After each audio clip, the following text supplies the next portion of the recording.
마가복음 3장 말씀을 통해서 말씀을 보도록 하겠습니다. 예수께서 다시 회당에 들어가시니 한쪽 손 마른 사람이 거기 있는지라.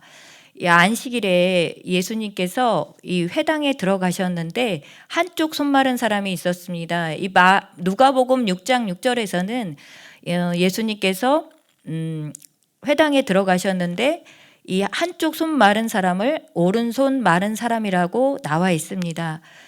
사람들이 예수를 고발하려 하여 안식일에 그 사람을 고치시는가 주시하고 있거늘, 이 사람들은 누구냐면 누가복음 6장 7절 말씀을 보면 바리새인들과 서기관들과 바리새인들입니다. 그리고 마가복음 3장 6절 말씀에서도 보시면 바리새인들이라고 나와 있습니다. 그래서 이 누가복음 6장 8절 말씀을 보시면 예수께서 그들의 생각을 알고 계셨다라는 말씀이 나옵니다. 3절입니다.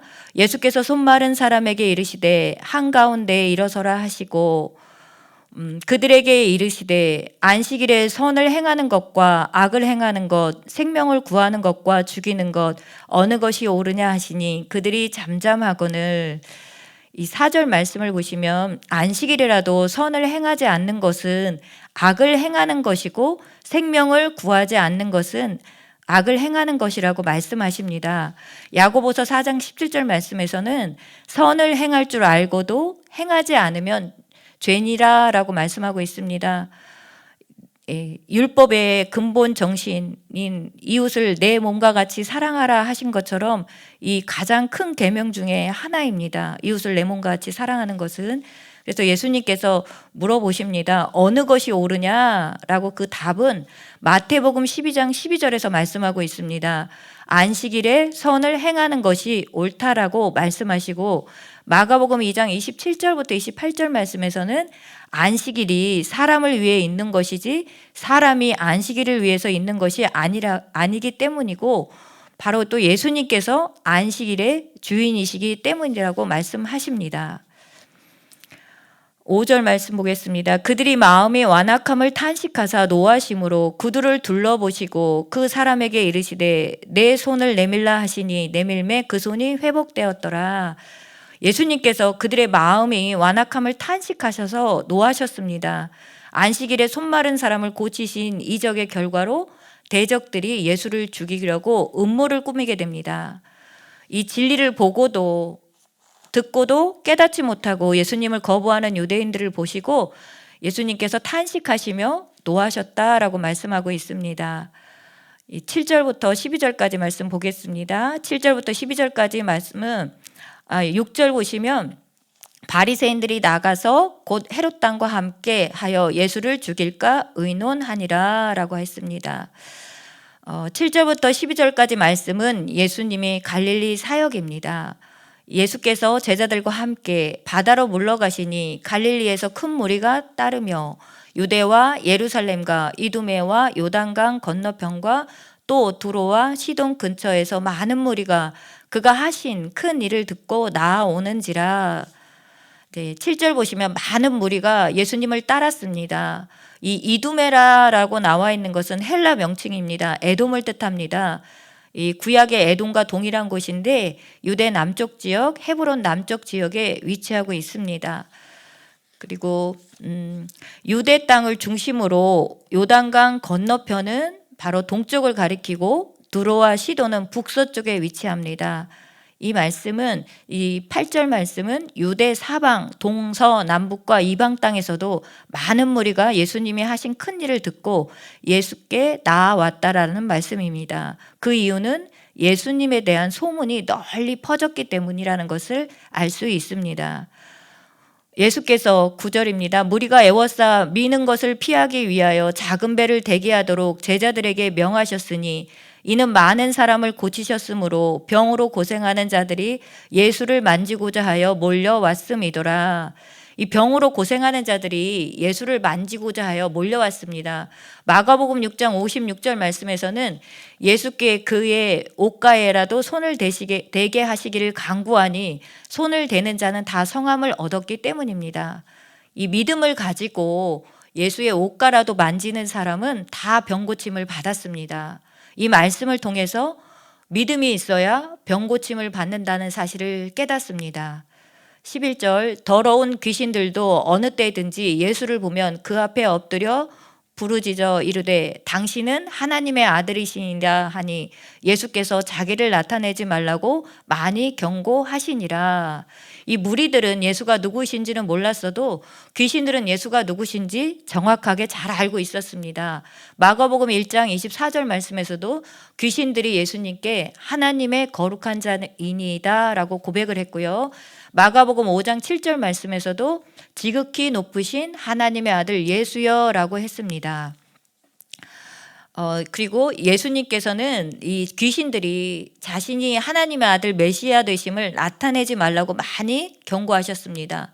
그 이유는 이 메시아로 오신 예수님을 그들이 믿지 않았기 때문이고 아직 하나님의 때, 곧 자기의 때가 이르지 않았기 때문이었습니다. 이 마가복음 9장 9절 말씀에도 말씀하고 있습니다. 그들이 산에서 내려올 때에 예수께서 경고하시되 인자가 죽은 자 가운데서 살아날 때까지는 본 것을 아무에게도 이르지 말라고 하셨습니다. 13절입니다. 또 산에 오르사 자기가 원하는 자들을 부르시니 나아온지라. 13절부터 19절까지는 예수님께서 12제자를 임명하십니다. 이에 12를 세우셨으니 이는 자기와 함께 있게 하시고 또 보내사 전도도 하며 귀신을 내쫓는 권능도 가지게 하려 하심이니라. 13절 말씀 보시면 예수님께서 밤이 새도록 하나님께 기도하시고 제자들을 세우십니다. 누가복음 6장 12절 16절 말씀을 통해서도 예수님께서 기도하러 산으로 가사 밤이 새도록 하나님께 기도하시고 밝음에 그 제자들을 부르사 그들 중에서 12를 택하사 사도라 칭하셨습니다. 이 예수님께서 이 중요한 일을 앞두고 밤이 새도록 하나님께 기도하셨듯이 우리도 중요한 일이 있을 때는 반드시 하나님께 기도해야 합니다. 14절입니다. 예수님이 기도하시고 이렇게 12제자를 세우시는데 그 세우시는 이유가 이는 자기와 함께 있게 하시고 또 보내사 전도도 하며 라고 하십니다. 예수님께서 기도하시고 12제자를 세우셨는데 전도도 하며 라고 하는 것은 마태복음 10장 7절 8절 말씀에서 전도는 복음 전하는 일이라는 것을 알 수 있습니다.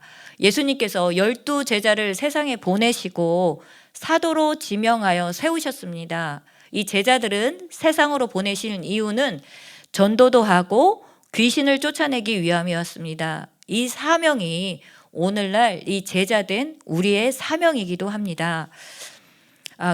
또 15절에서 귀신을 내쫓는 권능도 가지게 하려 하심이라 이 말씀은 예수님께서 12제자를 세우시고 귀신을 내어 쫓는 권능을 주셨습니다. 이 마태복음 10장 1절 말씀에서 예수께서 그의 12제자를 부르사 더러운 귀신을 쫓아내며 모든 병과 모든 악한 것을 고치는 권능을 주시니라.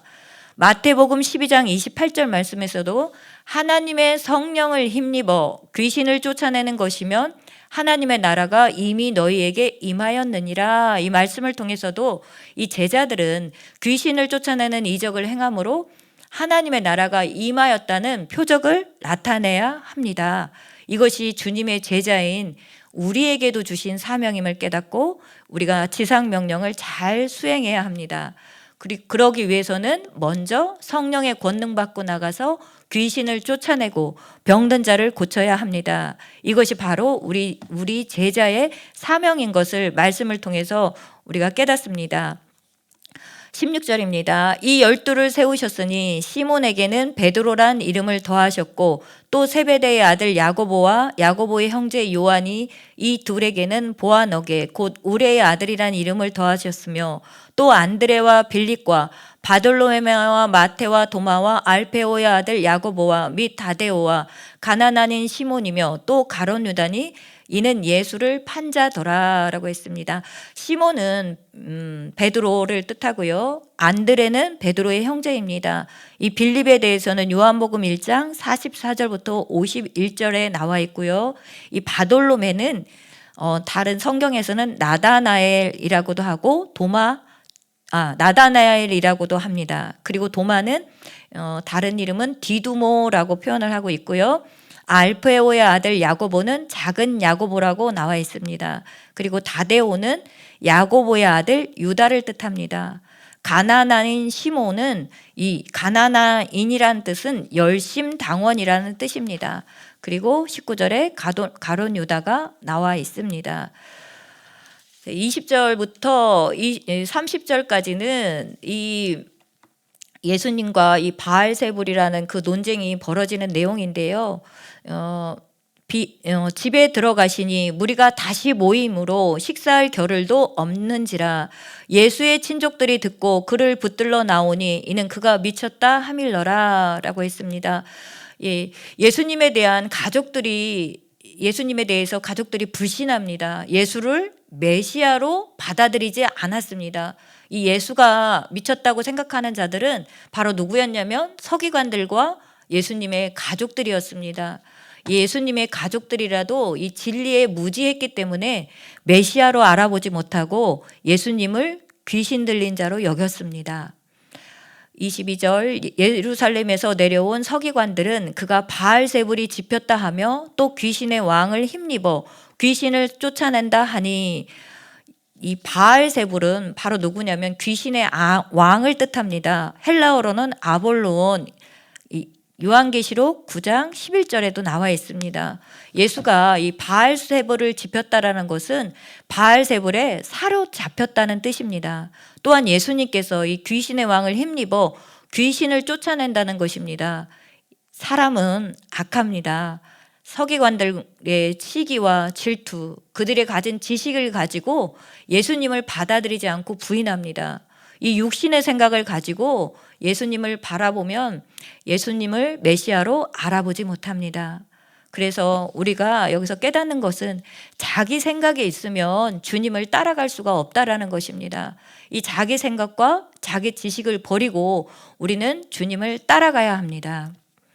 23절 예수께서 그들을 불러다가 비유로 말씀하시되 사탄이 어찌 사탄을 쫓아낼 수 있느냐 또 만일 나라가 스스로 분쟁하면 그 나라가 설 수 없고 만일 집이 스스로 분쟁하면 그 집이 설 수 없고 만일 사탄이 자기를 거슬러 일어나 분쟁하면 설 수 없고 망하느니라 라고 말씀하고 있습니다. 이 사탄의 왕인 이 바알세불이 사탄에 속한 귀신들을 내쫓을 수 없다라는 것입니다. 이 예수님이 귀신을 쫓아내는 능력은 하나님의 영, 곧 성령을 힘입은 것이라는 것을 사실을 알지 못하는 그들의 무지함을 나타내는 말입니다. 또한 예수님의 사역을 모독하는 행위입니다. 이 사도행전 10장 38절 말씀에서 하나님이 나사렛 예수에게 성령과 능력을 기름 붓듯 하셨음에 그가 두루 다니시며 선한 일을 행하시고 마귀에게 눌린 모든 사람을 고치셨으니 이는 하나님이 함께 하셨더라 라고 말씀하십니다. 예수님이 행하시는 능력은 성령이 함께 하시고 하나님이 함께 하신다는 것을 말씀하고 있습니다. 그리고 24절부터 25절까지는 이 분쟁하는 나라, 분쟁하는 집은 결국 망한다는 사실을 말씀하시고 이 사탄이 서로 분쟁하면 사탄의 나라도 결국 망하게 됩니다. 서로 분쟁하면 그 나라는 설 수 없게 된다라고 말씀하고 있습니다. 27절 사람이 먼저 강한 자를 결박하지 않고는 그 강한 자의 집에 들어가 세간을 강탈하지 못하리니 결박한 후에야 그 집을 강탈하리라. 내가 진실로 너희에게 이르노니 사람의 모든 죄와 모든 모독하는 일은 사하심을 받되 누구든지 성령을 모독하는 자는 영원히 사하심을 얻지 못하고 영원한 죄가 되느니라 하시니 이는 그들이 말하기를 더러운 귀신이 들렸다 함이러라. 27절에서 비유로 말씀하시는 예수님께서 비유로 말씀하십니다. 이 귀신을 쫓아내려면 귀신보다 더 강해야 한다고 말씀하시면서 이 예수님의 능력은 귀신을 쫓아낼 수 있는 능력을 가지신 하나님께로부터 온 것임을 말씀하고 있습니다. 마태복음 12장 28절 말씀에서도 내가 하나님의 성령을 힘입어 귀신을 쫓아내는 것이면 하나님의 나라가 이미 너희에게 임하였느니라 라는 말씀을 통해서 귀신을 쫓아내는 것은 이 성령의 사역인 것입니다. 이 성령을 힘입어야 우리가 귀신을 쫓아낼 수 있다라고 말씀하고 있습니다. 그리고 28절에서 사람에게 이 지은 죄와 하나님께 지은 죄는 이 회개하면 용서받을 수 있다라고 말씀하고 있습니다. 그러나 성령을 모독하는 죄는 용서받지 못한다는 것입니다. 이 성령을 모독하는 죄가 하나님을 거부하는 죄고 영원한 죄가 되기 때문이라고 말씀하시면서 이 예수님의 사역이 바로 성령의 사역이고 곧 하나님의 사역인 것입니다. 그런데 이 귀신을 쫓아내는 것은 이 성령의 사역인데 이 예수님이 사탄의 왕 바알세불을 힘입어 귀신을 쫓아내는 것이라고 성령을 모독했습니다. 그래서 29절에 성령을 모독하는 자는 영원히 사하심을 얻지 못하고 영원한 죄가 된다. 이 성령을 모독하는 자는 바로 성령을 회방하는 자, 예수님의 사역을 모독하고 회방하기 때문에 이 히브리서 10장 29절 말씀처럼 은혜의 성령을 욕되게 하는 자는 영원히 사하심을 얻지 못하고 영원한 죄가 된다라고 말씀하고 있습니다. 그래서 이 용서받지 못하는 죄라는 것을 이 말씀을 통해서 우리가 봤습니다. 31절 말씀 보겠습니다. 예수님의 형제와 형제 자매가 누구신지 말씀하고 있습니다. 그때 예수의 어머니와 동생들이 와서 밖에 서서 사람들을 보내어 예수를 부르니 무리가 예수를 둘러 앉았다가 여짜오되 보소서 당신의 어머니와 동생들과 누이들이 밖에서 찾나이다. 대답하시되 누가 내 어머니며 동생들이냐 하시고 둘러 앉는 자들을 보시며 이르시되 내 어머니와 내 동생들을 보라. 누구든지 하나님의 뜻대로 행하는 자가 내 형제요 자매요 어머니니라 라고 말씀하십니다. 이 예수님의 가족들이 예수를 잡으러 왔습니다. 그 이유는 예수님이 미쳤다고 생각했기 때문입니다. 그런데 예수님은 어떤 분이십니까? 하나님께 속하여 이 성령의 일을 하시는 분이십니다. 이 둘러 앉은 자들이라고 이 34절에서 말씀하고 있는데 이 둘러 앉은 자들은 바로 누구냐면 제자들과 예수의 말씀을 듣고 이 받아들인 자들에게 말씀합니다. 그들에게 내 어머니와 내 동생들을 보라라고 말씀하시는 것은 이 예수님의 제자들과 예수님의 말씀을 듣고 받아들이는 자들이 바로 예수님의 진정한 가족이고 영적인 가족이라는 것을 말씀하고 있습니다. 마태복음 23장 9절 말씀에서 땅에 있는 자를 아버지라 하지 말라. 너희 아버지는 한 분이시니 곧 하늘에 계신 이시니라 라고 했습니다. 예수님 한 분, 하나님만 우리 아버지이시다 라고 말씀하고 있습니다. 그리고 누가복음 8장 21절 말씀에서도 내 어머니와 내 동생들은 누구냐라고 말씀하시냐면 곧 하나님의 말씀을 듣고 행하는 이 사람들이라 라고 분명하게 말씀을 하십니다. 이 예수님의 참된 가족, 영적인 가족은 누구냐면 하나님의 말씀을 듣고 행하는 사람입니다. 하나님의 말씀을 듣고 행하는 자가 누구냐면 마가복음 1장 15절에서도 회개하고 복음을 믿는 자가 하나님의 말씀을 듣고 행하는 자고 마가복음 1장 18절에서 20절 말씀을 보면 자기의 모든 소유를 버리고 예수님을 따르는 자라고 말씀하고 있습니다. 4장 말씀 보도록 하겠습니다. 4장 말씀은 4가지 땅에 떨어진 씨 비유를 말씀하고 있습니다. 이 예수께서 다시 바닷가에서 가르치시니 큰 무리가 모여들거늘 예수께서 바다에 떠 있는 배에 올라 앉으시고 온 무리는 바닷가 육지에 있더라. 이에 예수께서 여러 가지를 비유로 가르치시니 그 가르치시는 중에 그들에게 이르되 들으라. 씨를 뿌리는 자가 뿌리러 나가서 뿌릴새 더러는 길가에 떨어지며 새들이 와서 먹어버렸고 더러는 흙이 얕은 돌밭에 떨어짐이 흙이 깊지 아니하므로 곧 싹이 나오나 해가 돋은 후에 타서 뿌리가 없으므로 말랐고 더러는 가시떨기에 떨어짐에 가시가 자라 기운을 막음으로 결실하지 못하였고 더러는 좋은 땅에 떨어짐에 자라 무성하여 결실하였음이 30배나 60배나 100배가 되었느니라 하시고 또 이르시되 들을 귀 있는 자는 들으라 하시니라. 이 하나님의 나라를 이 계시하는 예수님의 비유들을 말씀하고 있습니다. 그래서 1절부터 9절까지는 4가지 밭에 떨어진 씨 비유를 하는데 비유를 통해서 하나님 나라를 가르치셨습니다. 이 예수님께서 가르치실 때 1절을 보시면 많은 무리들이 모여 들었습니다. 이 때와 장소를 가리지 않고 이 말씀을 전하셨던 것처럼 이 예수님께서 이 말씀을 전하셨던 것처럼 우리도 때를 얻든지 못 얻든지 하나님의 말씀을 전해야 합니다. 그리고 2절에서 예수님은 하나님의 나라를 비유로 가르쳤습니다. 이 들으라라고 표현을 하고 있습니다. 이 들으라라는 것은 9절, 23절 말씀을 통해서 들을 귀 있는 자는 들으라라고 말씀하고 있습니다. 이 말씀을 통해서 하나님의 말씀을 듣고 깨닫는 것이 매우 중요하다라는 것을 알 수 있습니다. 그리고 이 씨는 바로 무엇을 말하냐면 이 3절에서 씨는 천국 말씀, 마태복음 13장 19절에서 나와 있고요. 마가복음 4장 14절에서는 하나님의 말씀이라고 나와 있습니다. 그리고 9절에서 들을 귀 있는 자는 들으라라고 말씀하고 있습니다. 이 말씀을 들을 귀가 있는 자만 알아들을 수 있다라고 말씀하십니다. 이 10절부터 말씀 보겠습니다.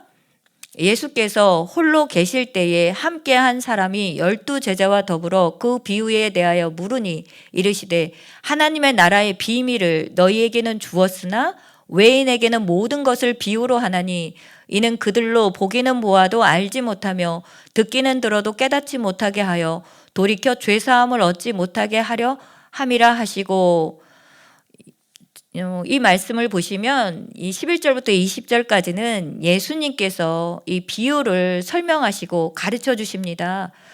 하나님의 나라의 비밀은 제자들에게는 주었으나 외인에게는 모든 것을 비유로 하셨습니다.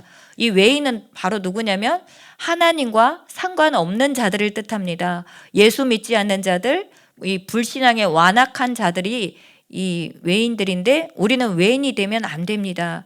시편 25편 14절 말씀에서 여호와의 친밀하심이 그를 경외하는 자들에게 있으며 그의 언약을 그들에게 보이시리로다 라고 말씀하고 있습니다. 그래서 여호와의 이 친밀함은 이 경외하는 사람들한테 나타나는데 이 경외하는 자가 바로 누구냐면 하나님의 뜻대로 사는 사람들에게만 하나님의 언약을 그들에게 보여주신다라고 말씀하고 있습니다. 그래서 천국 비밀을 아는 것은 허락된 사람과 허락되지 않은 사람이 있다라는 것을 알 수 있습니다. 신명기서 31장 9절에서 13절 말씀 보시면 하나님께서 매 7년마다 하나님 말씀을 읽으라고 하셨고 하나님 말씀을 다 가르쳐서 여호와 경외하기를 배우게 하라고 하셨는데 이스라엘은 하나님 말씀에 순종하지 않았습니다. 이 하나님 백성이 하나님 말씀을 듣지 않았기 때문에 하나님과 관계없는 사람인 외인이 될 수밖에 없었다라는 것을 우리가 성경 말씀을 통해서 알 수 있습니다. 그래서 11절, 12절 예수님께서 비유로 말씀하시는 이유가 11절, 12절에서 말씀하고 있습니다. 12절 하나님의 나라는 이 그들로 보고 듣고 깨닫지 못하게 하기 위해서 돌이켜 죄사함을 얻지 못하게 하려 함이다라고 말씀하시는데요. 이 말씀이 구약에서는 이사야서 6장 9절 10절 그 말씀을 그대로 인용했습니다. 그들이 보고 듣고 마음으로 깨닫고 돌아와 고침을 받을까 봐 하나님께서 염려하셨다라고 했습니다. 이 말씀은 하나님께서 은혜의 문을 닫으셨다라는 말씀입니다.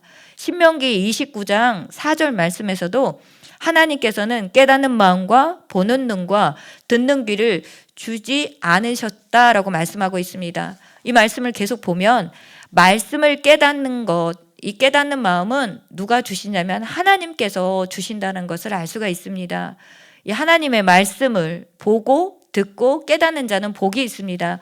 계시록 1장 3절 말씀에서도 하나님의 말씀을 읽는 자, 듣는 자, 그 가운데서 기록한 것을 지키는 자는 복이 있다라고 말씀을 하고 있습니다. 이사야서 29장 9절부터 13절에서는 하나님의 말씀을 듣지 않는 자에게 하나님께서 내리는 저주가 있다라는 겁니다. 깊이 잠들게 하는 영을 보내셔서 성경이 봉안책과 같게 하시고 성경이 보이지 않게 하십니다.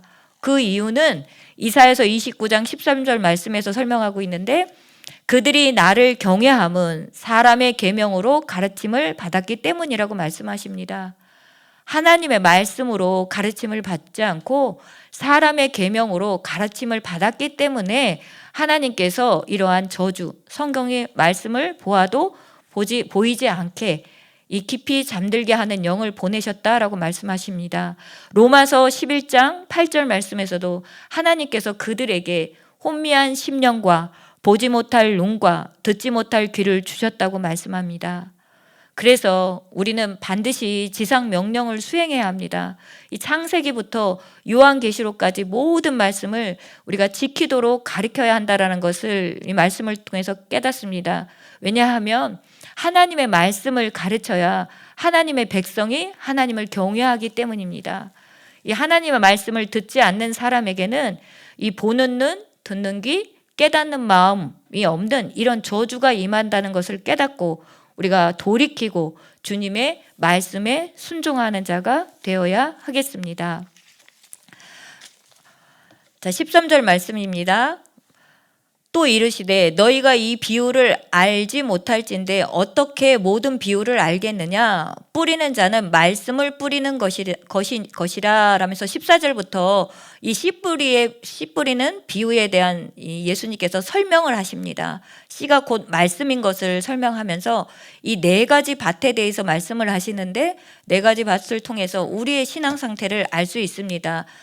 15절 말씀이 길가에 뿌려졌다는 것은 이들을 가리킴이니 곧 말씀을 들었을 때에 사탄이 즉시 와서 그들에게 뿌려진 말씀을 빼앗는 것이요. 첫 번째는 길가입니다. 이 사탄은 마태복음에서는 악한 자, 누가복음에서는 마귀라고 표현하고 있습니다. 마태복음 13장 19절에서는 이 길가밭은 말씀을 듣고 깨닫지 못하는 사람이 길가이고 이 길가라고 하는데 시편 49편 20절 말씀에서 종기하나 깨닫지 못하는 사람은 멸망하는 짐승 같다라고 하셨습니다. 누가복음 8장 12절에서는 마귀가 가서 그들이 믿어 구원을 얻지 못하게 하려고 말씀을 마음에서 빼앗는 것이라고 하십니다. 이 말씀을 마음에서 빼앗는다라는 것은 마귀가 충동질하는 사람이 바로 길가입니다. 이 진리의 말씀, 구원의 복음을 듣고 믿으면 우리가 죄사함 받고 거듭나게 되는데 이 마귀가 말씀을 믿어 구원을 얻지 못하게 하려고 말씀을 마음을 뺏는다. 이 길가밭은요, 밭을 기경해야 합니다. 고린도후서 4장 4절 보시면 세상 신, 곧 세상 영이 믿지 않는 자들의 마음을 혼미하게 하여 복음의 광채가 비치지 못하게 하기 때문에 먼저 귀신부터 쫓아내야 합니다. 이 말씀을 마음에서 빼앗아 가지 못하도록 기도해서 악한 마귀 사탄을 먼저 쫓아내야 합니다. 그래야 말씀이 귀에 들어오고 성경 말씀도 눈에 들어옵니다. 이 귀신을 쫓아내고 성령이 오셔야 우리가 말씀을 깨닫게 됩니다. 진리의 성령이 오시면 우리를 진리 가운데로 인도하시기 때문입니다. 이 베드로전서 5장 8절에서도 근신하라 깨어라 너희 대적 마귀가 우는 사자와 같이 두루다니며 삼킬 자를 찾기 때문에 우리는 항상 깨어서 기도해야 합니다. 16절입니다. 또 이와 같이 돌밭에 뿌려졌다는 것은 이들을 가리킴이니 곧 말씀을 들을 때 즉시 기쁨으로 받으나 그 속에 뿌리가 없어 잠깐 견디다가 말씀으로 인하여 환난이나 박해가 일어날 때에는 곧 넘어지는 자요.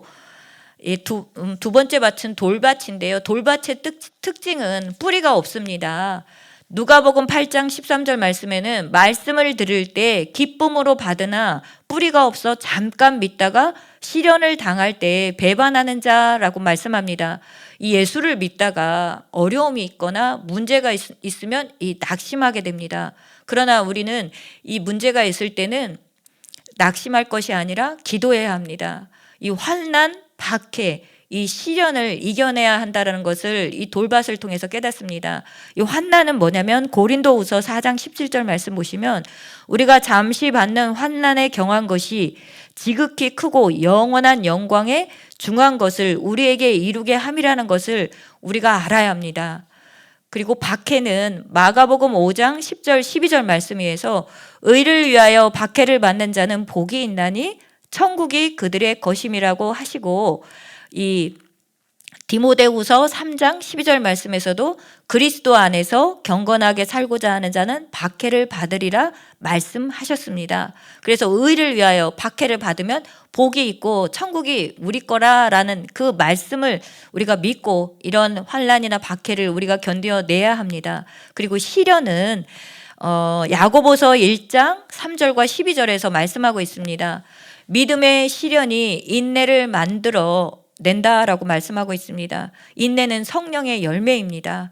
야고보서 1장 12절에서 시험을 참는 자는 복이 있나니 이는 시련을 견디어낸 자가 주께서 자기를 사랑하는 자들에게 약속하신 생명의 면류관을 얻을 것이기 때문입니다 라고 말씀하고 있습니다. 그래서 우리는 이 로마서 8장 17절과 18절 말씀을 통해서도 우리가 예수님과 함께 영광을 받기 위해서는 고난도 받아야 한다라는 것을 말씀을 깨달아야 합니다.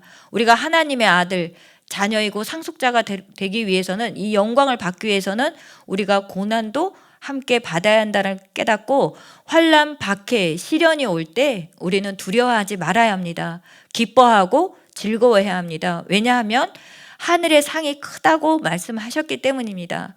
이 말씀을 우리가 믿어야 하고 우리가 영광을 받기 위해서는 고난도 함께 받아야 하는 것을 우리가 명심하고 이러한 것들이 올 때 우리가 이 기쁨으로 이겨내야 한다는 것을 말씀을 통해서 우리가 깨닫습니다. 네, 18절입니다. 또 어떤 이들은 가시떨기에 뿌려진 자니 이들은 말씀을 듣기는 하되 세상의 염려와 재물의 유혹과 기타 욕심이 들어와 말씀을 막아 결실하지 못하게 되는 자요. 세 번째 밭은 가시떨기입니다. 이 세상의 염려, 재물의 유혹, 기타 욕심, 그리고 누가복음 8장 14절에서는 향락의 기운이 막혀 온전히 결실하지 못하는 자요라고 말씀하십니다. 이런 것에 말씀이 막혀서 세상의 염려, 재물의 유혹, 기타 욕심, 향락에 말씀이 막혀 결실하지 못하는 사람이 바로 가시떨기입니다. 이 세상의 염려는 마태복음 6장 25절부터 34절 말씀을 보시면 목숨을 위하여 무엇을 먹을까, 몸을 위하여 무엇을 입을까 염려하지 말라라고 말씀하십니다. 내일 일을 위하여 염려하지 말라라고 말씀하시고요. 빌립보서 4장 6절 7절 보시면 아무것도 염려하지 말고 다만 모든 일에 기도와 간구로 너희 구할 것을 감사함으로 하나님께 아뢰라. 그리하면 모든 지각에 뛰어나신 하나님의 평강이 그리스도 예수 안에서 너희의 마음과 생각을 지키신다라고 말씀하고 있습니다. 우리는 이 염려하지 말고 우리가 문제가 있을 때는 하나님께 기도해야 합니다. 그리고 우리 구할 것을 감사함으로 하나님께 구해야 되는 것이 이것이 우리의 믿음입니다. 이 가시떨기에서 벗어나는 길입니다. 그리고 재물의 유혹입니다. 재물의 유혹은 디모데전서 6장 6절부터 10절 말씀 보시면 우리가 먹을 것과 입을 것이 있으면 족한 줄로 알으라라고 말씀하십니다. 그리고 10절에서 돈을 사랑함이 일만 악의 뿌리가 되나니 이것을 탐내는 자들은 미혹을 받아 믿음에서 떠나 많은 근심으로써 자기를 찔렀다고 하십니다. 그래서 재물에 대한 우리는 어떤 마음가짐을 가져야 되냐면 디모데전서 6장 17절 19절 말씀을 통해서 이 정함이 없는 재물에 소망을 두지 말고 우리의 소망을 어디에 두어야 되냐면 하나님께 두어야 한다는 것을 말씀을 통해 알 수 있습니다. 그리고 이 재물로는 무엇을 해야 되냐면 선을 행하고 선한 사업을 많이 하고 나눠주기를 좋아하며 너그러운 자가 되라. 이것이 장래에 자기를 위하여 좋은 터를 쌓아 참된 생명을 취하는 것이다 라고 말씀하고 있습니다. 하나님께서 우리에게 재물을 주시면 이 재물은 어느 곳에 써야 하느냐면 참된 생명을 얻는 데 써야 한다라는 것을 디모데전서 6장에서 말씀하고 있습니다. 그리고 마태복음 6장 24절에서도 한 사람이 두 주인을 섬길 수 없듯이 우리는 하나님과 재물을 겸하여 섬길 수 없다라는 것을 깨달아야 합니다. 그리고 기타 욕심은 요한일서 2장 16절 말씀을 보면 육신의 정욕, 안목의 정욕, 이생의 자랑입니다. 향락은요, 디모데전서 5장 6절 말씀에서 향락을 좋아하는 자는 살았으나 죽었느니라 라고 말씀하십니다. 이 세상을 좋아하는 사람, 세속화된 사람은 이 세상과 벗된 것이 바로 하나님의 원수가 된다라고 야고보서 4장 4절 간음하는 여인들아 세상과 벗된 것이 하나님과 원수됨을 알지 못하느냐라고 했습니다. 그래서 우리는 어떠한 이제 예수 믿고 죄사함 받고 새 생명을 얻은 우리는 어떤 마음가짐으로 이 세상을 살아야 되냐면 이 가시떨기에서 벗어나야 하냐면 베드로전서 4장 1절에서 3절 말씀처럼 예수께서 육체의 고난을 받으셨다라고 말씀하십니다. 그리고 우리도 같은 마음으로 갑옷을 삼으라고 하시고요. 육체의 고난을 받은 자는 죄를 그쳤다라고 말씀하십니다. 그래서 사람의 정욕을 따라 살지 말고 하나님의 뜻을 따라 육체의 남을 때를 살라고 말씀하십니다. 이방인의 뜻을 따라 행한 것은 지나간 때로 족하다라고 했습니다. 우리 죄사함 받고 새 생명을 얻고 거듭나서 성령이 오신 사람은 우리가 이렇게 살아야 된다는 것을 베드로전서 말씀을 통해서 주님께서 말씀하셨습니다. 이 결실하지 못하는 자니라고 했습니다. 가시떨기에는 열매가 없습니다. 그래서 결실하지 못한다는 것은 열매 맺지 못하는 사람을 뜻하는데 가시떨기에서는 쭉정이가 나옵니다. 그래서 대부분의 사람들은 신앙이 가시떨기라는 것을 알 수가 있습니다. 그래서 가시떨기는 밭을 기경해야 하는데 그것은 바로 성령 세례, 불 세례 받고 이 성령의 불을 받고서 기도해야 한다는 것입니다. 그리고 이 성령의 불 받고 기도하면서 우리가 성령을 따라 살 때 이 가시밭길에서 벗어날 수 있습니다. 그렇지 않으면 이 열매 맺지 못하는 신앙은 쭉정이 신앙생활을 오래 해도 이 쭉정이 신앙이 될 수밖에 없습니다. 그래서 신앙생활을 오래 해도요 이 열매가 없는 사람들이 있습니다. 마태복음 3장 12절 말씀에서 알곡은 모아 곳간에 들이고 쭉정이는 꺼지지 않는 불에 태운다. 이 말씀을 우리가 마음에 깊이 새기고 우리가 아름다운 열매 맺고 천국에 모두 들어가는 자가 되어야겠습니다. 20절입니다. 좋은 땅에 뿌려졌다라는 것은 곧 말씀을 듣고 받아 30배나 60배나 100배의 결실을 하는 자니라 라고 했습니다. 좋은 땅은 옥토입니다. 이 결실하는 자, 열매 맺는 자를 뜻하는데 그 알곡만 이 마태복음 3장 12절 말씀처럼 알곡만 곳간에 곧 천국에 들어간다라고 말씀하고 있습니다. 마태복음 10장 23절에서는 말씀을 깨닫는 자가 옥토다라고 했습니다. 이 성령이 오시면 말씀이 깨달아집니다. 그리고 누가복음 8장 15절에서는 좋은 땅은 착하고 좋은 마음으로 말씀을 듣고 지키어 인내로 결신하는 자라고 말씀하십니다. 이 착하고 좋은 마음은 이 천국 가려면 우리 마음밭이 옥토여야 한다라는 것입니다. 베드로전서 2장 1절 2절 말씀 보시면 모든 악독과 모든 기만과 외식과 시기와 모든 비방하는 말을 버리고 갓난아기들과 같이 순전하고 신령한 젖을 우리가 사모해야 합니다. 이 순전하고 신령한 젖은 하나님의 말씀을 사모해야 한다는 것을 말씀하고 있습니다. 이 말씀을 통해서 우리로 구원에 이르도록 자라게 하시기 때문입니다. 그리고 착하고 좋은 마음은 시편 119편 72편과 127편에서도 주의 입의 법이 하나님의 말씀이 천천의 금은보다 좋다. 금덩어리 100만 개보다 이 돈보다 하나님 말씀을 더 사모하고 좋아하는 것이 착하고 좋은 마음이고 시편 119편 97절 말씀은 내가 주의 법을 어찌 그리 사랑하는지요 하나님의 말씀을 주야로 묵상함이니이다. 내가 그것을 종일 작은 소리로 읊조리나이다 라고 이렇게 말씀한 것처럼 하나님 말씀을 사랑하는 사람은 하나님의 말씀을 주야로 묵상하게 됩니다. 시편 119편 103절 주의 말씀의 맛이 내게 어찌 그리 단지요 내 입에 꿀보다 더 다니이다. 옥토는 하나님의 말씀을 꿀보다 더 달게 느껴집니다.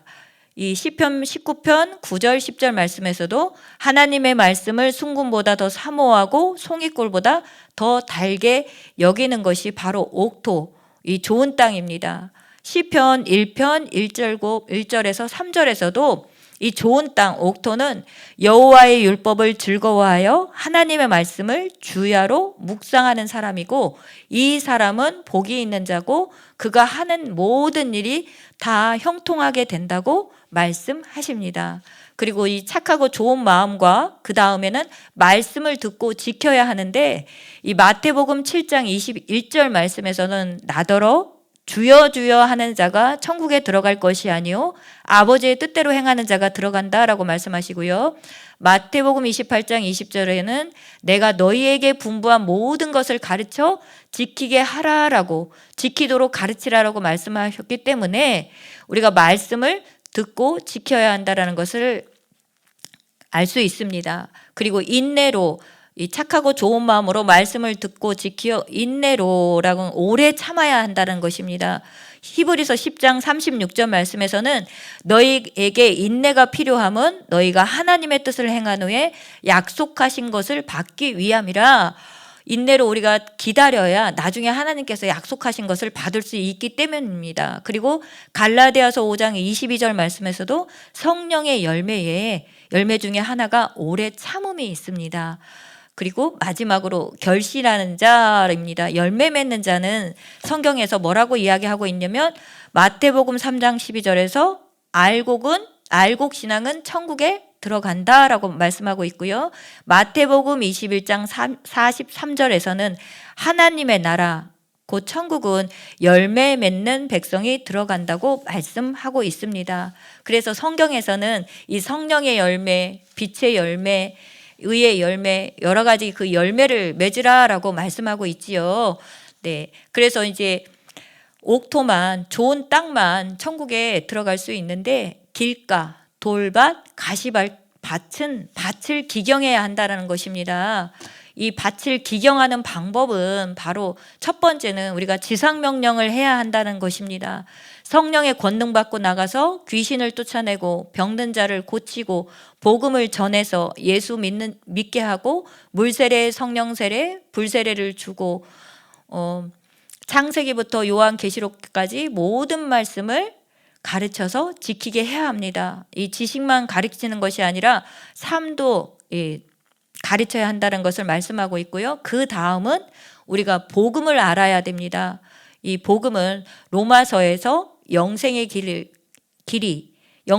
가는 방법이 로마서에서 나와 있습니다. 그리고 이 네 가지 밭 중에서 그리고 천국에 들어가는 것은 바로 이 좋은 땅 옥토인데 이 옥토에만 열매가 맺힙니다. 그래서 이 알곡만 천국에 들어간다라고 얘기하고 있는데요. 그래서 이 옥토가 되는 비결이 첫 번째가 지상 명령을 해야 하고, 그 다음은 복음을 알아야 되고, 그리고 나서 우리는 이제 열매 맺는 신앙이 되어야 됩니다. 어떤 열매냐면 회개에 합당한 열매 맺으라라고 말씀하셨죠. 마태복음 3장 11절 12절 말씀. 이 회개라는 것은 죄를 끊는 것, 세상줄을 끊는 것, 죄에서 완전히 돌이키는 것을 말씀하고 있습니다. 그리고 물세례, 성령세례, 불세례를 받아야 되고, 그 다음에 예수를 믿고 제사함 받고 새 생명을 얻고 성령을 선물로 받은 사람은 이제 어떻게 살아야 하냐면 성령을 따라 살아야 됨을 말씀하고 있습니다.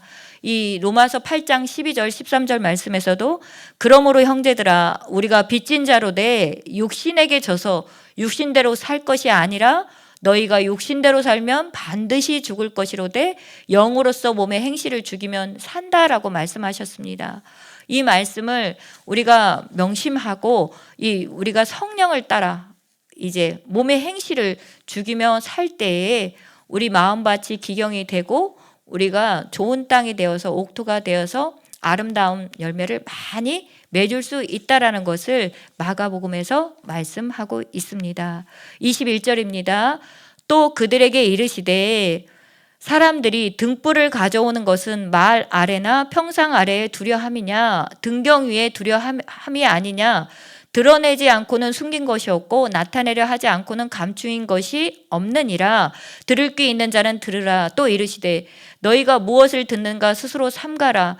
너희의 헤아리는 그 헤아림으로 너희가 헤아림을 받을 것이며 더 받으리니 있는 자는 받을 것이요 없는 자는 그 있는 것까지도 빼앗기리라 말씀하셨습니다.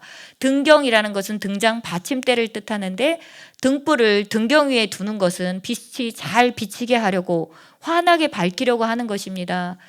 이 말씀은 비유인데요. 하나님의 나라는 이 세상 사람들에게 감추어져 있습니다. 이 믿는 자들에게는 이 4가지 밭에 떨어진 씨의 비유처럼 이 비유들은 하나님의 나라의 비밀을 잘 보고 듣고 깨달을 수 있도록 계시해 주신다는 뜻입니다. 이 등불은 등경 위에 두어서 모든 사람이 봐야 합니다.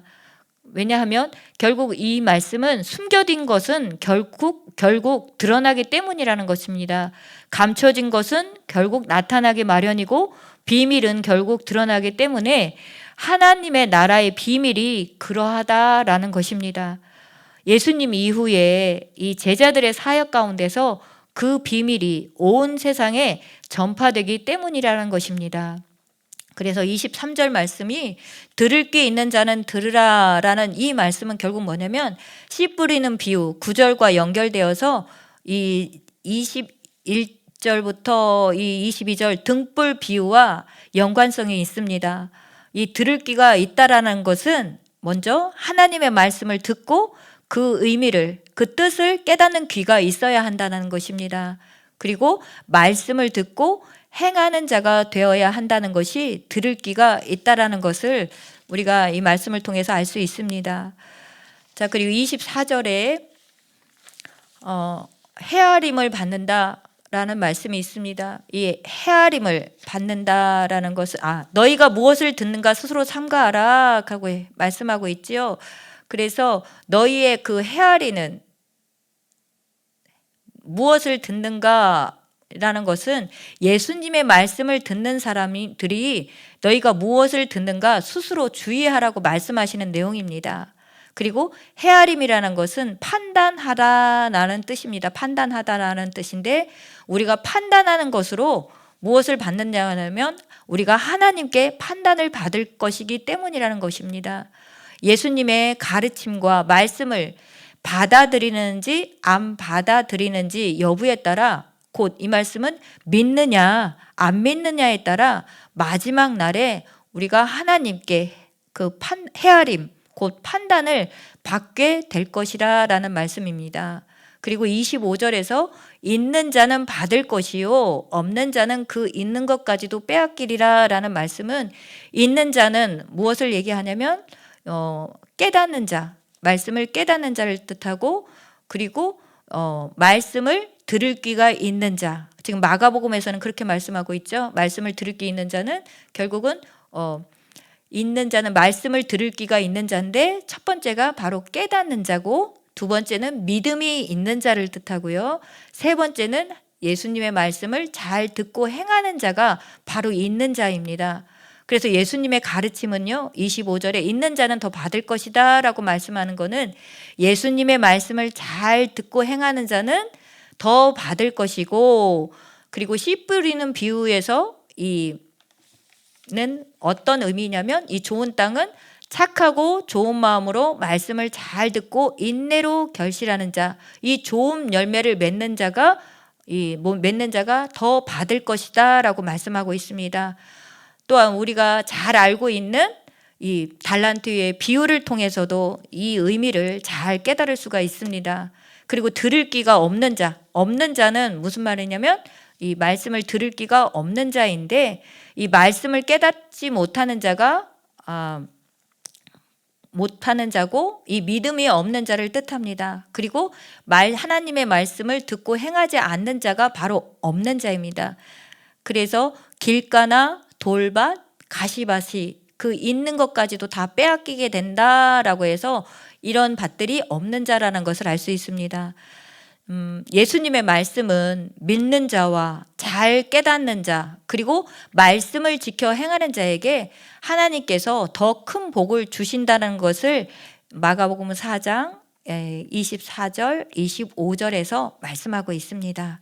26절부터 보겠습니다. 또 이르시되 하나님의 나라는 사람의 씨를 땅에 뿌린과 같으니 그가 밤낮 자고 깨고 하는 중에 씨가 나서 자라게 되어 어찌 그리게 되는지를 알지 못하느니라. 땅이 스스로 열매를 맺되 처음에는 싹이요 다음에는 이삭이요 그 다음에는 이삭의 충실한 곡식이니라. 열매가 익으면 곧 낯을 대나니 이는 추수 때가 이르렀음이라 라고 말씀하고 있습니다. 자라나는 씨 비유인데요. 26절은 예수님은 하나님의 나라의 비밀을 우리에게 가르쳐 주십니다. 27절에서 사람은 씨가 어떻게 자라는지 알지 못합니다. 씨는 알지 못하게 자라납니다. 하나님의 나라는 사람이 씨를 땅에 뿌린 것 같다라고 말씀하고 있습니다. 28절에서 씨가 싹을 내고 이삭을 맺고 충실한 곡식이 됩니다. 고린도전서 3장 6절 9절 말씀을 보시면 나는 심었고, 이 나는 바울입니다. 바울이 심었고 아볼로는 물을 주었으되 오직 하나님께서 자라나게 하셨으니 그런즉 심는 이나 물 주는 이는 아무것도 아니로되 오직 자라게 하시는 이는 하나님뿐이니라 라고 말씀하고 있습니다. 로마서 10장 17절 내에서 믿음도 마찬가지입니다. 믿음은 들으면서 나고 들음은 그리스도의 말씀으로 말미암았느니라 말씀을 통해서 믿음은 하나님 말씀을 들을 때 생긴다라고 말씀하고 있습니다. 이 말씀의 의미는 하나님의 나라는 하나님의 주권 아래에 있다라는 것입니다. 하나님께서 계획하시고 주관하시고 하나님께서 온전히 성취하신다라는 의미입니다. 29절에 열매가 있으면 낯을 대고 이는 추수 때가 이르렀음이라고 했습니다. 곡식과 열매가 익으면 추수하게 되는데 이는 마지막 날에 있을 하나님의 심판을 나타냅니다. 마태복음 3장 12절에서 알곡은 모아 곡간에 들이고 쭉정이는 꺼지지 않는 불에 들어간다라고 말씀하고 있습니다. 이 30절부터 34절까지는 겨자씨의 비유입니다. 또 이르시되 우리가 하나님 나라를 어떻게 비교하며 또 무슨 비유로 나타낼까? 겨자씨 한 알과 같으니 땅에 심길 때에는 땅 위의 모든 씨보다 작은 것이로되 심긴 후에는 자라서 모든 풀보다 커지며 큰 가지를 내나니 공중의 새들이 그 그늘에 깃들일 만큼 되느니라. 30절부터 이 31절까지 말씀은 하나님의 나라는 겨자씨 한 알과 같다. 겨자씨는 가장 작은 씨앗입니다. 이 하나님의 나라는 눈에 보이지 않을 만큼 아주 작은 것 같지만 나중에는 엄청나게 커진다라는 것을 비유로 말씀하고 있습니다. 하나님의 나라는요, 작은 것에서 시작해서 나중에는 심히 창대해질 것을 욥기서 8장 7절에서 말씀하고 있습니다. 내 시작은 미약하였으나 내 나중은 심히 창대하리라. 하나님의 나라에 이 복음이 전파됨으로 인해서 하나님의 나라가 점점 확장되어질 것, 그리고 땅끝까지 퍼져나가고 세상 끝날까지 계속될 것을 이렇게 비유로 가르쳐 주셨습니다. 33절입니다. 예수께서 이러한 많은 비유로 그들이 알아들을 수 있는 대로 말씀을 가르치시되 비유가 아니면 말씀하지 아니하시고 다만 혼자 계실 때에 그 제자들에게 모든 것을 해석하시니라. 예수님께서 그 마가복음 4장 11절 12절 말씀처럼 하나님의 나라의 비밀은 너희에게 주었으나 외인에게는 모든 것을 비유로 하나니 이는 그들로 보기는 보아도 알지 못하며 듣기는 들어도 깨닫지 못하게 하여 돌이켜 죄사함을 얻지 못하게 하려 함이라. 이 말씀처럼 많은 비유를 제대로 이해할 수 있도록 자세하게 풀어서 설명하셨고요.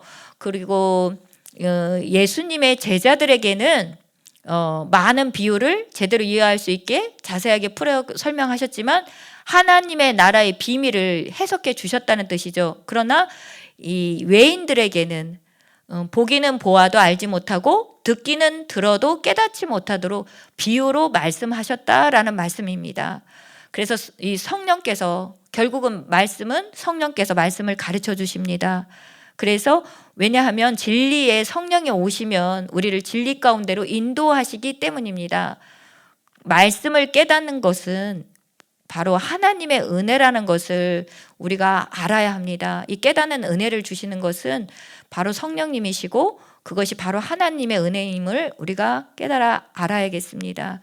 35절부터 41절까지는요. 바람과 바다를 잔잔하게 하신 것입니다. 그날 저물 때에 제자들에게 이르시되 우리가 저편으로 건너가자 하시니 그들이 무리를 떠나 예수를 배에 계신 그대로 모시고 가매 다른 배들도 함께 하더니 큰 광풍이 일어나며 물결이 배에 부딪혀 들어와 배에 가득하게 되었더라.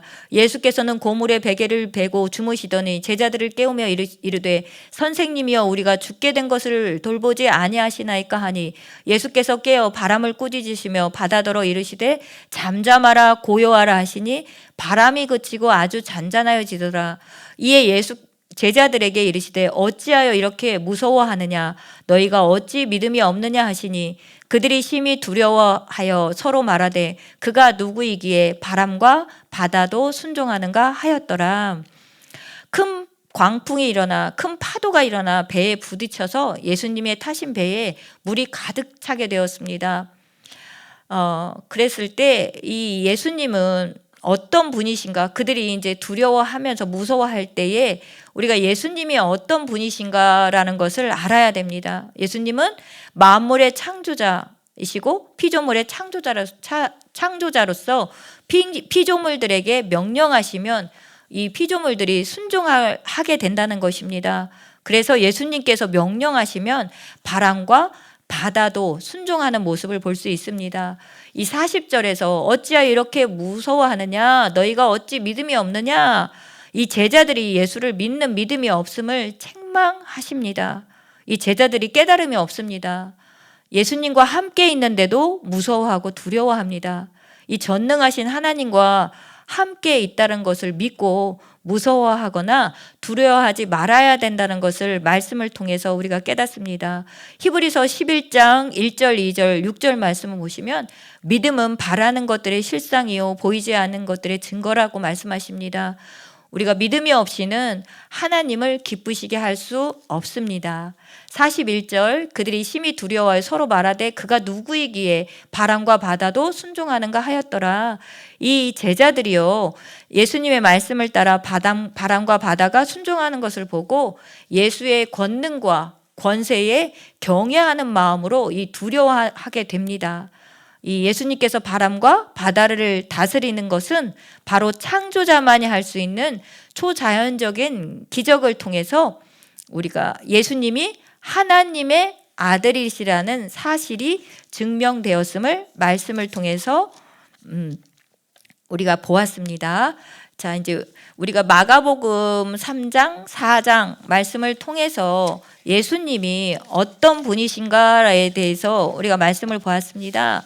이 예수님은 바로 누구냐면 하나님의 그동안 마가복음 1장부터 쭉 보시면 하나님의 복음, 천국 복음을 전파하러 오신 분이고 예수님은 죄사함을 주시는 분이고 병을 고치시는 분이고 죄인을 부르러 오신 분이고 안식일의 주인이고 귀신을 내쫓는 권능이 있고 이 바람과 바다도 잔잔하게 하시는 모든 것을 행하시는 이 만유의 구주이시고 이 창조자이심을 나타내는 말씀을 마가복음 1장부터 이 4장까지 말씀하고 있습니다. 자, 5장 말씀을 보도록 하겠습니다. 예수께서 바다 건너편 거라사인의 지방에 이르러 배에서 나오심에 곧 더러운 귀신 들린 사람이 무덤 사이에서 나와 예수를 만나더라. 그 사람은 무덤 사이에 거처하는데 이제는 아무도 그를 쇠사슬로도 맬 수 없게 되었으니 이는 여러 번 고랑과 쇠사슬에 매었어도 쇠사슬을 끊고 고랑을 깨뜨렸음이러라. 그리하여 아무도 그를 제어할 힘이 없는지라 라고 했습니다. 이 5장에서는요 예수 그리스도가 누구신가 바로 이 예수님이 4장에서도 이 하나님의 아들이시라는 증거를 했지요. 바람과 파도를 다스리는 분을 통해서. 그리고 5장은 바로 귀신 들린 사람과 병든 자를 고치시는 분이라는 걸 말씀하고 있습니다. 이 표적을 통해서 예수가 하나님의 아들이심을 증명하고 있습니다. 그래서 1절부터 20절까지는 거라사인의 이 귀신 들린 사람을 고치시는 일을 말씀하고 있습니다. 그래서 이 거라사인 지방이라는 것은 뭐냐면 이 가다라라는 뜻도 똑같고요. 대가볼리 이 같은 의미라는 것을 볼 수 있습니다. 이 4절에 보시면 이 더러운 귀신이 엄청난 힘을 가지고 있고 사람의 힘으로는 제어할 수 없다라는 것을 볼 수 있습니다. 5절에 밤낮 무덤 사이에서나 산에서나 늘 소리를 지르며 돌로 자기 몸을 해치고 있더라. 그가 멀리서 예수를 보고 달려와 절하며 큰 소리로 부르짖어 이르되 지극히 높으신 하나님의 아들 예수여, 나와 당신이 무슨 상관이 있나이까? 원하건대 하나님 앞에 맹세하고 나를 괴롭히지 마옵소서 하니, 7절 말씀을 보시면 귀신이 지극히 높으신 하나님의 아들 예수님과 아무 상관이 없다라고 말하고 있습니다. 이 아무런 관계가 없다고 말하면서 귀신이 두려움에 떨고 있습니다. 왜냐하면 요한일서 3장 8절 말씀 보시면 예수님 하나님의 아들이 나타난 것은 마귀의 일을 멸하려 하심이기 때문입니다. 이 마태복음 8장 29절에서는 때가 이르기 전에 우리를 괴롭게 하려고 여기 오셨나이까? 라고 했습니다. 누가복음 8장 31절에는 무저갱으로 들어가라 하지 마시기를 간구하는 내용이 나옵니다. 이 때가 이르기 전에 우리를 괴롭게 하려고, 이 때는 언제냐면 계시록 20장 1절에서 4절 말씀을 보면 마귀 사탄이 무저갱에 갇히는 때를 말씀하고 있습니다. 그래서 귀신이 이 예수님을 보면서 이 두려움에 떨고 있습니다. 8절, 이는 예수께서 이미 그에게 이르시기를 더러운 귀신아 그 사람에게서 나오라 하셨음이라. 이 예수님이 마귀를 괴롭게 하는 이유가 바로 예수님께서 더러운 귀신아 너는 그 사람에게서 나오라고 명령하셨기 때문입니다. 예수님께서 귀신을 쫓아내는 권세가 있기 때문입니다. 9절, 이에 물으시되 내 이름이 무엇이냐 이르되 내 이름은 군대니 우리가 많음이니이다 라고 말씀하고 있습니다. 이 군대, 이 많다라는 뜻이죠. 이 귀신 들린 사람을 제어할 수 없는 이유가 많은 군대라는 귀신, 이 많은 숫자가 이 귀신 들린 사람에게 들어갔기 때문입니다. 10절, 자기를 그 지방에 내보내지 마시기를 간구하더니 마침 거기 돼지의 큰 떼가 산 곁에서 먹고 있는지라. 이에 간구하여 이르되 우리를 돼지에게로 보내어 들어가게 하소서 하니 허락하신대 더러운 귀신들이 나와서 돼지에게로 들어가매 거의 2,000마리 되는 떼가 바다를 향하여 비탈로 내리달아 바다에서 몰사하거늘 치전다들이 도망하여 읍내와 여러 마을에 말하니 사람들이 어떻게 되었는지를 보러 와서 예수께 이르되 그 귀신 들렸던 자 곧 군대 귀신 집혔던 자가 옷을 입고 정신이 온전하여 앉은 것을 보고 두려워하더라 라고 했습니다.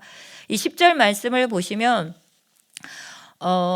더러운 귀신이 이 자기를 그 지방에서 내보내지 마시기를 간구한다라는 것은 마태복음 12장 43절 45절 보면 더러운 귀신이 사람에게서 나가 물 없는 곳으로 다니며 쉬기를 구하되 쉴 곳을 얻지 못하고 내가 나온 내 집으로 돌아가리라 하고 와보니 그 집이 비고 청소되고 수리되었거늘 저보다 더 악한 귀신 7을 데리고 들어가서 거기 거하니 그 사람이 나중 형편이 전보다 더욱 심하게 되느니라. 이 말씀처럼 귀신이 사람 속에 들어가면 사람의 형편이 좋지 않다라는 것을 알 수 있습니다.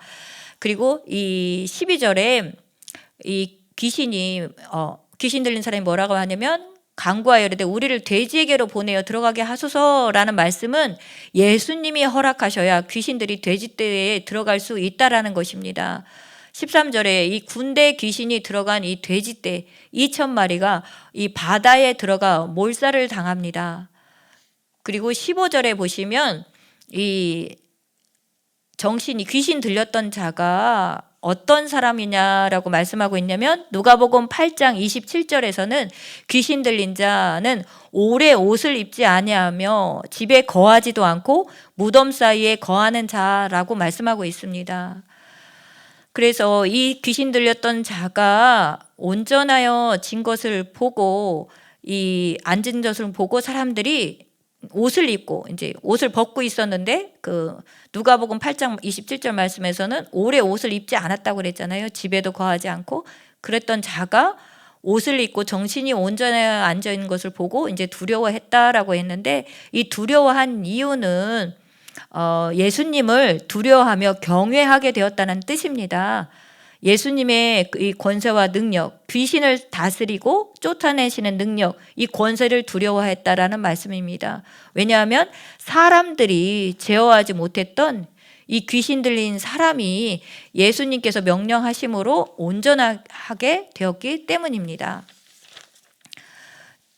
이 17절 말씀에서도 이 귀신 들렸던 사람과 이 돼지떼에게 일어난 일에 대해서 이 설명을 들은 사람들이 있습니다. 17절 읽겠습니다. 그들이 예수께 그 지방에서 떠나기를 간구하더라.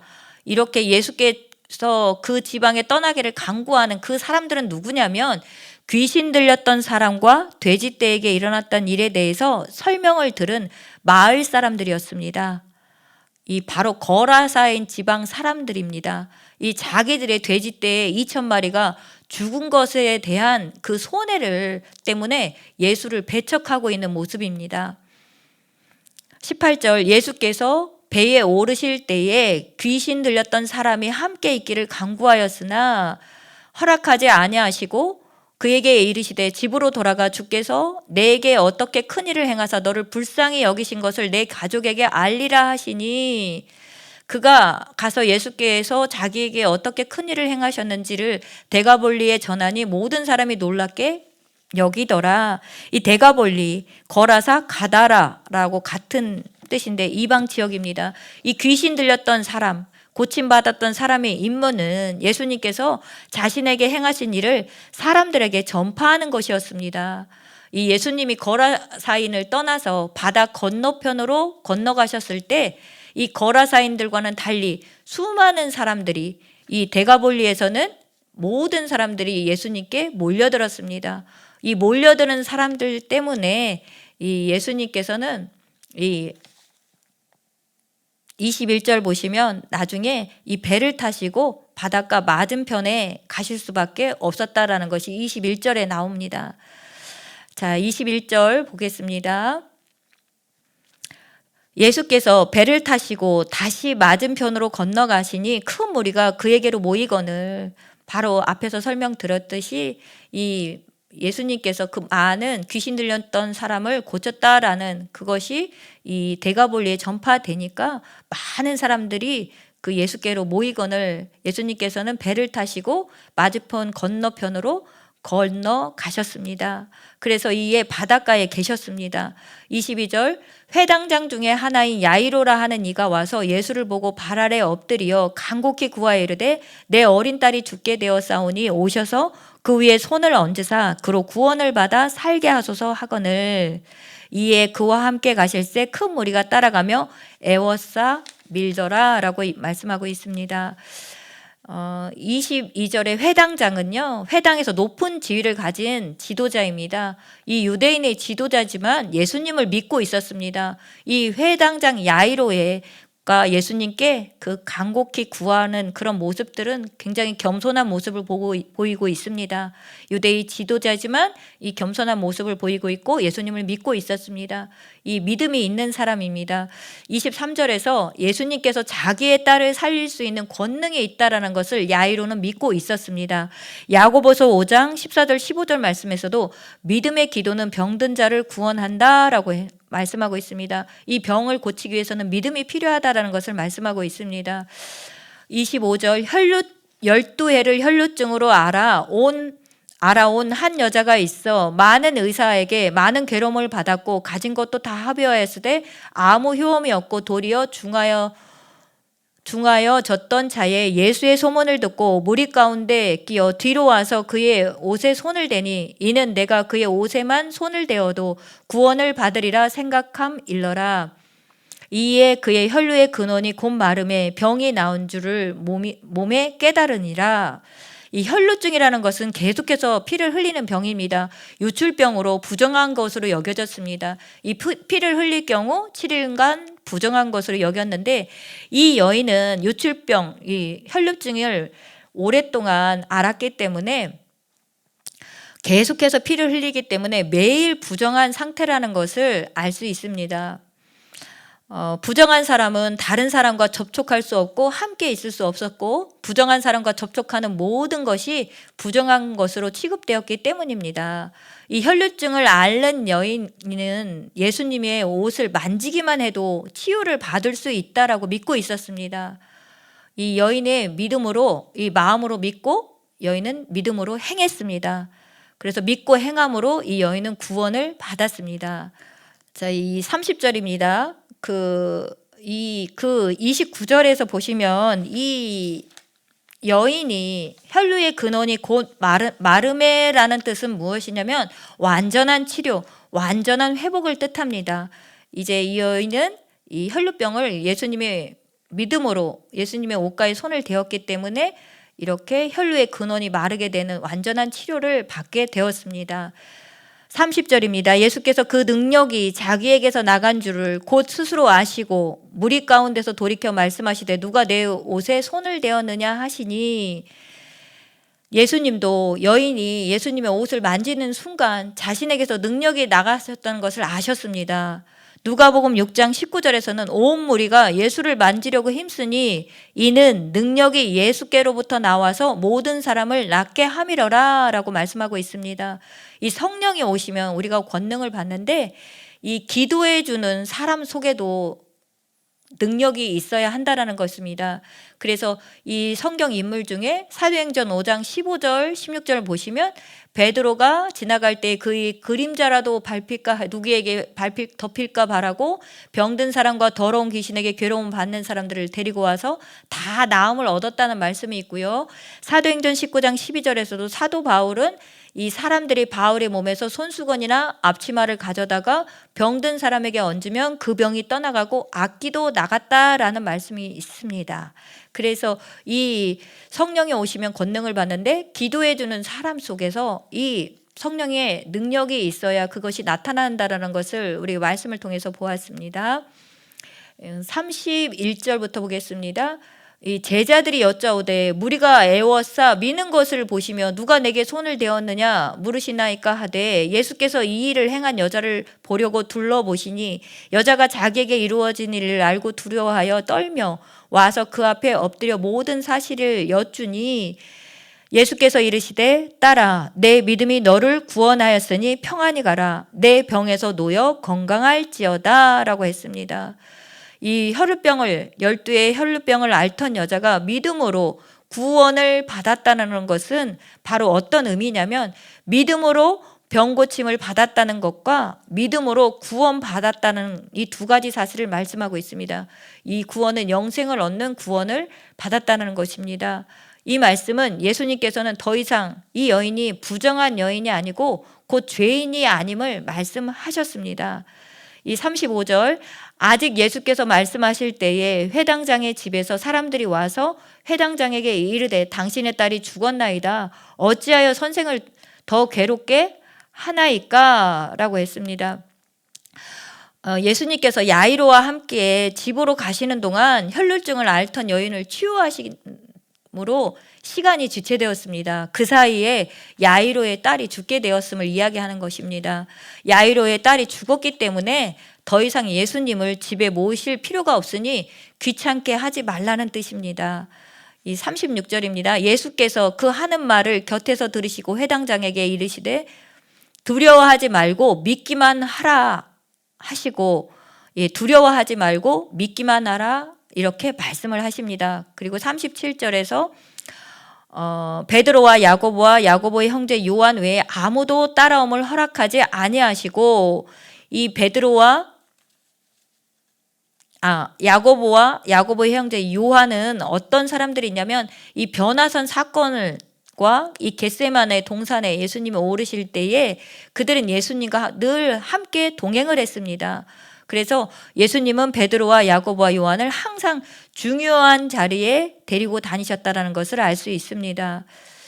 38절 회당장의 집에 함께 가서 떠드는 것과 사람들이 울며 심히 통곡함을 보시고 이 장례 풍습이죠. 39절 들어가서 그들에게 이르시되 너희가 어찌하여 떠들며 우느냐 이 아이가 죽은 것이 아니라 잔다 하시니 예수님께서 소녀를 살릴 것이기 때문에 잔다고 표현하셨습니다.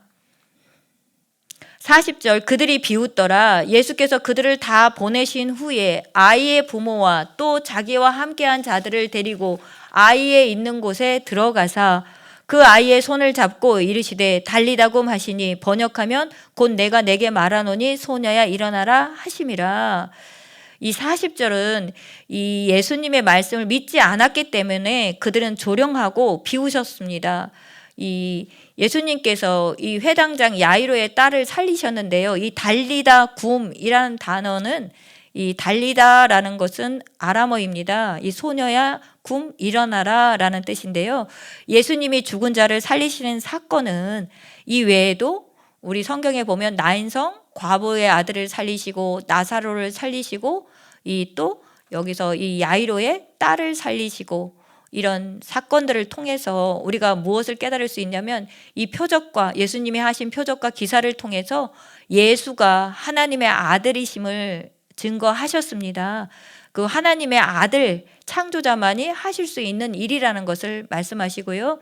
이 예수님께서 사람의 생명을 살리고 죽이는 이 생명의 주관자가 되심을 나타내셨습니다. 네, 42절이요. 소녀가 곧 일어나 걸으니 나이가 12살이라 사람들이 곧 크게 놀라거늘 예수께서 이 일을 아무도 알지 못하게 하라고 그들을 많이 경계하시고 이에 소녀에게 먹을 것을 주라 하시니라. 이제 5장은 이제 마가복음 5장은 믿음으로 예수님께 나아가는 사람은 구원을 얻는다는 것입니다. 예수를 믿으면 우리가 구원을 얻습니다. 이 전능하신 하나님은 못 고칠 병이 없습니다. 이 불치병도 고치시고 생명을 살리시는 분이라는 것을 우리가 믿어야 합니다. 예수님은 우리의 믿음을 통해서 일하시기 때문에 우리가 병 고침을 받기 위해서는 믿음으로 하나님께 기도해야 한다는 것을 깨닫습니다. 이 3장부터 5장까지의 내용은요, 예수님께서 이 하나님의 역사가 나타나는 데 있어서 바로 구원받고 병 고침 받는 데 있어서 믿음이 얼마나 중요한지를 보여주셨습니다. 이 중풍병자를 치료하실 때에 믿음을 보셨고 큰 풍랑이 배가 침몰된 상황에서 제자들이 구원을 요청할 때도 어찌 믿음이 없느냐라고 책망하셨습니다. 혈루증 여인이 믿음으로 예수님의 옷에 손을 대어 고침을 받았을 때도 내 믿음이 너를 구원하였으니 라고 말씀하셨습니다. 이 회당장 야이로의 집으로 가시는 중에 그의 딸이 죽었다는 소식이 들렸을 때에도 예수님께서는 두려워하지 말고 믿기만 하라고 말씀하셨습니다. 이 천국은 회개하고 복음을 믿는 자의 것입니다. 그러므로 우리는 말씀을 보면서 우리의 죄를 깨달아 회개하고 성경의 모든 말씀을 믿고 행하며 천국의 삶을 누리고 또한 지상 사명을 열심히 수행하면서 천국 복음을 능력 있게 전해야 함을 깨닫습니다. 이상으로 마가복음 강의를 마치겠습니다.